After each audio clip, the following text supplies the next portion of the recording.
I'll never forget the exact moment my stepchild looked me dead in the eye and said something that completely shattered me. "You should feel lucky to live here," they said, almost smirking, like I was some charity case who had been granted a favor rather than a family member. I froze, my hands gripping the edge of the counter so tightly that I could feel my knuckles turning white. My heart was hammering, my mind racing, and all I could think was, how could someone who barely knows me speak to me like this? Was I wrong for feeling every inch of my pride crumble right then and there? Could I have handled it differently? Or had I finally reached the point where enough was enough? Tell me, if you were in my shoes, what would you have done? It all started when I married my partner, who had 2 teenage kids from a previous marriage. At first, I thought I was prepared for the challenges. I had always imagined blending into a family like this, with patience and understanding, giving them space, and letting trust develop naturally. My partner had assured me, countless times, that the kids were welcoming, though admittedly cautious. And for a while, things were okay. There were small moments of laughter at the dinner table, tentative conversations about movies and school, and the occasional shared joke that made me think, maybe this will work. But deep down, I was always careful, always walking on eggshells, knowing that my place in this family was conditional, fragile, and constantly under scrutiny. Over time, the subtle signs of disdain started to show. My stepchildren would ignore me when I spoke, roll their eyes when I tried to set boundaries, and sometimes leave passive-aggressive notes around the house. I chalked it up to teenage rebellion, trying to give them the benefit of the doubt, but the tension was always there, like a low hum that never quite went away. I tried to be fair, tried to show them kindness, and I even went out of my way to do little things to make them feel comfortable. Driving them to school events, helping with homework, and making sure their favorite snacks were always stocked. But no matter what I did, nothing seemed to be enough. The breaking point came one Sunday afternoon. I had spent hours preparing a family brunch, trying to create a warm, welcoming environment. I had fresh pastries, homemade pancakes, and even their favorite orange juice. I called everyone to the table, hoping for a moment of connection, maybe even a simple smile of appreciation. Instead, I got sarcasm. My stepchild, in particular, was audacious that day, tossing a napkin onto the floor and saying, "Why do you even bother? You should feel lucky to live here." The words hit me like a punch to the gut. I wanted to laugh to release the tension, but instead, my chest tightened, and a mix of anger, sadness, and disbelief washed over me. I wanted to scream, to demand respect, but I realized that yelling wouldn't change their attitude.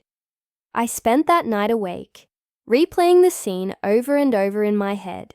I questioned myself relentlessly. Had I done something to provoke this? Was I being too sensitive? Or was this a glimpse into a deeper truth about how little I was valued in that household? My partner tried to mediate, suggesting I talk to the kids gently. But I knew that at this point, words weren't enough. My pride, my self-respect, and my sanity were all being chipped away, and I had to make a choice. I couldn't continue living in a home where I was treated like an outsider, like a guest whose presence was conditional on the whim of children. I had done nothing to wrong. The next morning, I did something I had never imagined I would do. I quietly packed a small bag with essentials, clothes, some toiletries, and a few personal items. I didn't say goodbye or explain myself. I just left. The feeling of walking out the door was surreal, like I was shedding a weight I hadn't fully realized I'd been carrying for years. I drove to a nearby motel and checked in, letting myself finally breathe. The silence was almost deafening, but it was the kind of silence that felt safe, that felt like freedom. For the first couple of days, I didn't reach out. I wanted to give myself space to think, to process the shock, and to consider what I truly wanted moving forward. Surprisingly, the absence of my presence at home seemed to shake the household, in ways I hadn't anticipated. My stepchild called a few times, but the calls were curt, apologetic, almost hesitant. It was like they finally realized that my presence had been more important than they admitted, but pride and stubbornness kept them from fully acknowledging it. This is the moment where I want to pause and ask you all, what would you have done in my position? Would you have swallowed your pride, tried to repair the relationship, or taken the step I did and walked away? It was a difficult choice, but I knew that staying under those conditions was slowly eroding who I was. I needed to reclaim my dignity before it was too late. After some reflection, I decided to reach out to my partner directly. I explained how hurtful the words had been, and how the repeated disrespect was not something I could tolerate any longer. We had a long, emotional conversation about the dynamics in the house, boundaries, and the role I was expected to play. My partner admitted they hadn't realized how severe the situation had become, and promised to address it seriously. Together, we agreed on a plan to set clearer rules for the kids, enforce respectful communication, and create a more balanced environment where everyone's voice and feelings were acknowledged. The real test came when I returned home.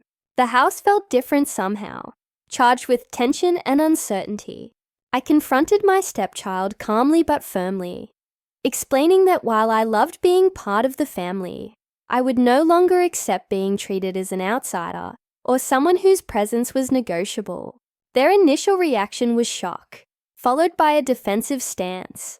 But over time, slowly and painfully, the dynamics began to shift. I started seeing small gestures of respect, tentative apologies, and a recognition that I wasn't going to be pushed aside. It wasn't perfect, and it still took effort every day. But for the first time, I felt like I had a voice and a place in that household. Looking back, I realized that leaving, even temporarily, was the catalyst for change. It wasn't about punishment or revenge. It was about self-respect. I learned that sometimes standing up for yourself requires making difficult choices, even if it means facing uncomfortable consequences. My stepchild and I eventually developed a more functional relationship, built on boundaries and mutual respect. Though it took time, patience, and ongoing communication, my partner and I grew stronger, united in our approach to parenting and household management, and we were able to establish an environment where respect was no longer optional. So, to anyone watching this who has ever felt unappreciated or undervalued in their own home, I want you to know that it's okay to set boundaries and protect your dignity. It's not about being dramatic or overreacting. It's about acknowledging your worth and refusing to be treated as less than you deserve. If there's one lesson I hope you take away from my experience, it's this. Sometimes, walking away, even briefly, is the only way to make people recognize the value of your presence and to reclaim your own sense of self. If you were on my side in this situation, like this video to show your support. Don't forget to subscribe for more real, shocking, and deeply personal stories like this one. And I want to hear from you. Share your thoughts in the comments below. Have you ever had to stand up for yourself in a situation like mine? Or would you have handled it differently? I can't wait to read your responses. Thank you for listening, and I'll see you all in the next story.